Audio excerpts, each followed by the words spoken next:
হ্যাঁ, ওই মিটিংটা তো তুমি সামনে দিতে পারবে, বাকিটার জন্য তো আমি। কারা আপনারা? আর এইভাবে আমার বাড়ির সামনে শুয়েছেন কেন? উঠুন উঠুন বলছি। পূজা, তাড়াতাড়ি ওঠো, একটা ম্যাডাম এসেছে। ম্যাডাম, আমরা গ্রাম থেকে এসেছি একজনের খোঁজ করতে। আপনারা কার খোঁজ করতে এসেছেন? পায়েল ম্যাডামের। ভেতরে আসুন আপনারা, আসুন। আমিই পায়েল।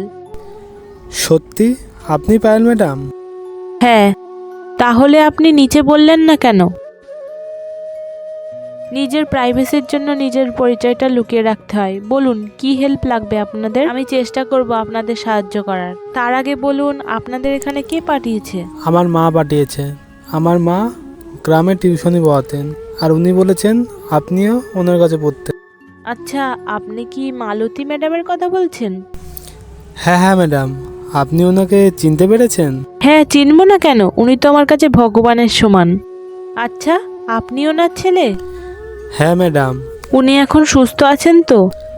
না ম্যাডাম, উনি এখন সুস্থ নেই। ওনার হার্টের সমস্যা আছে।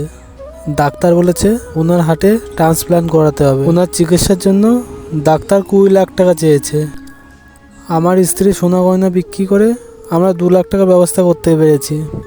এখনও 18 লাখ টাকার প্রয়োজন। আচ্ছা, আপনারা বসুন, আমি আসছি।